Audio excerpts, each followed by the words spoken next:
Alright folks, how you doing? Russell, TrueResults303.com. Check out the website, link in the description box, Mind, Body, Spirit, Fitness. Putting the healing back in health. Once again, also follow us on social media, Facebook, Twitter, Google+. The podcast is out there, all major podcast players. True Results 303, no E. Don't let autocorrect get you. Alright, coming at you today with a video on must-haves for the Spartan race, beast only. I didn't do the 3 mile or the 8 mile. We went straight out for the beast. If you don't believe me, we're rocking the medal right now. Alright, we did this yesterday. So the things that you must have or you need. Okay? First is going to be mental toughness. You need that. Because there's going to be that one obstacle course where you're just done after that. And you're like, this is the worst experience ever. And then after that obstacle, it's going to be the worst experience of your life. Okay? Just honesty. So, number one, mental toughness. For me, I didn't have a Camelback. Okay? To me, I wasn't really thirsty during the race. I can usually, I can run 7 or 8 miles here around town and not drink any water and be fine. My cousin, though, he was dying of thirst, and he said next time I'm bringing my Camelback. So, Camelback if you must, or if you need it. And then depending on how long you go in the race, you might want to bring gels and chews and things like that. We didn't do that. Luckily, we raced earlier in the morning. And we came back around. There was one where we were able to, they didn't have a water station, but we backtracked about 30 yards because there was a water station there. And when the first time we got to that station, which was about 2 hours previous, they had all the chews and everything like that. But those people who were coming up after us, there was no chews for them. They didn't have any of that. It was just strictly water. So get you some of that as well. Make sure you have your gels, your chews, and things like that. Because if you're going later in the day, they're not going to have a big enough supply for you, unfortunately. For us running earlier, they had that supply of chews for us. So it worked out. Next, I'm going to say is gloves. Get you some gloves. The only 2 obstacles I failed were like the monkey bars, and then there was the other one they call the rig, where it's like a pipe and then it's ring, so it's still like a monkey bar. For me, my hands were just too moist. I spit on them. I did everything I could.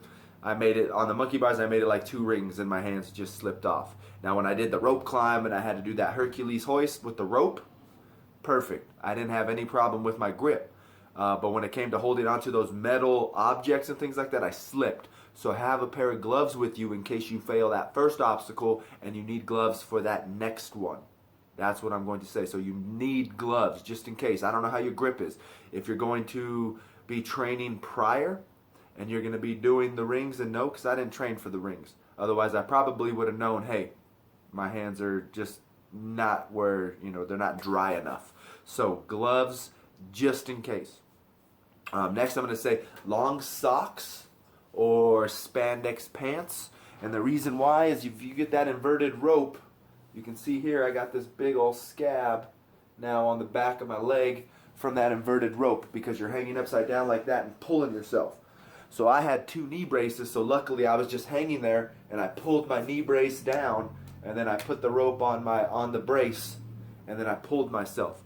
So if you're going to get that obstacle, you're going to need something to cover the back of your Achilles tendon pretty much back there. So some high socks will do just fine. Like I said, just mental toughness. Other than that, I don't think you really needed anything for the race. Sunscreen. My family's Hispanic, but my cousin got his mom's genes, so he's really pale.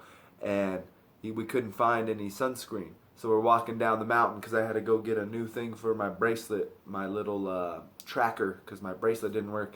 And it's funny, we're walking back down the mountain because we had to walk all the way up to the finish line just to walk back down. And we're sitting there walking, and he's like, I need to find sunscreen, I need to find sunscreen. I told him, just look for the whitest person out here. They're going to have some sunscreen.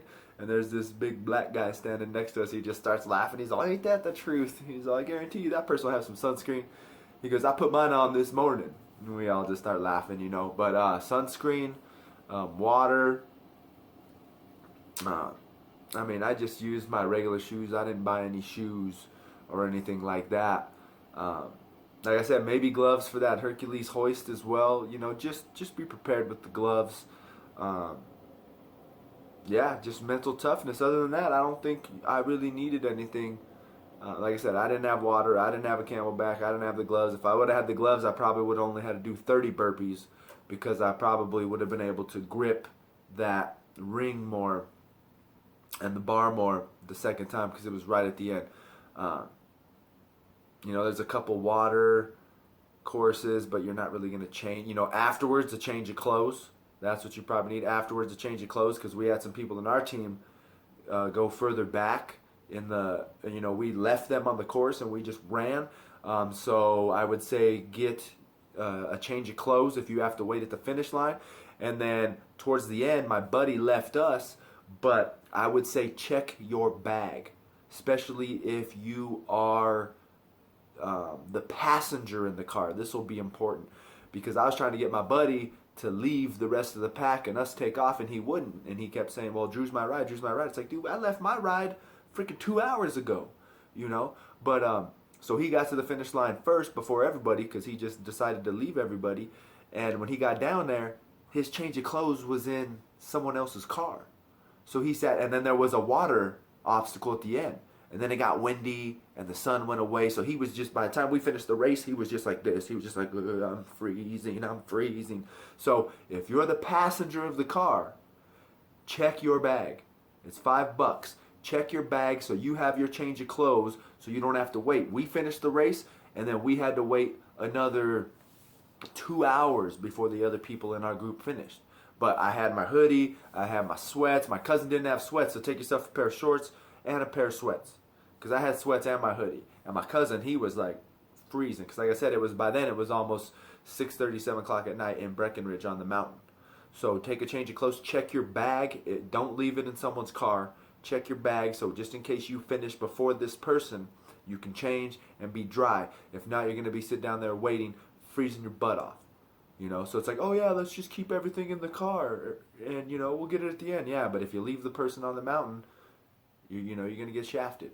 And I know there were people that were nicer than me. I might just be a jerk because like I said, after waiting for a little bit, I was like, I got to go, guys. Sorry, I'm that competitive guy.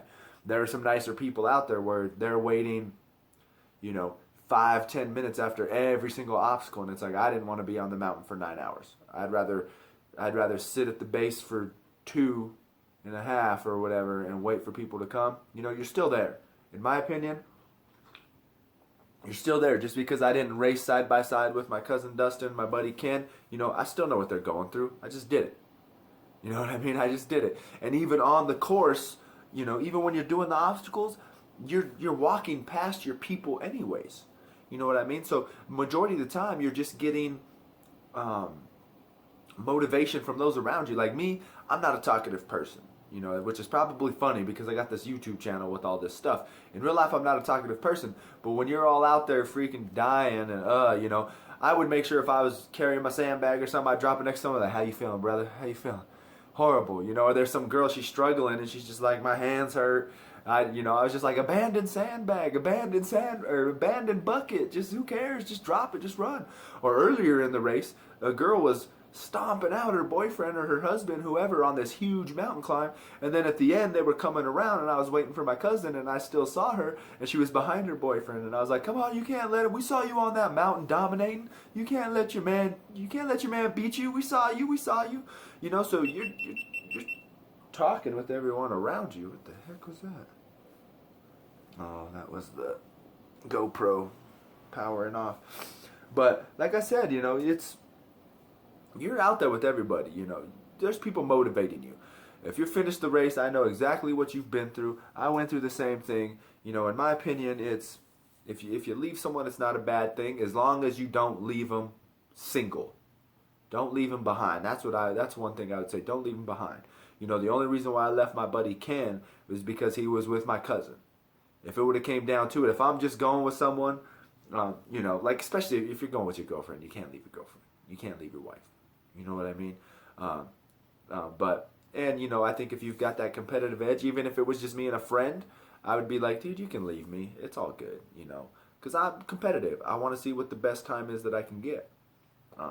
Because as of right now, it's day 1 after the race, and it's like, I don't know if I want to attempt another one, but I'm pretty sure I will, you know.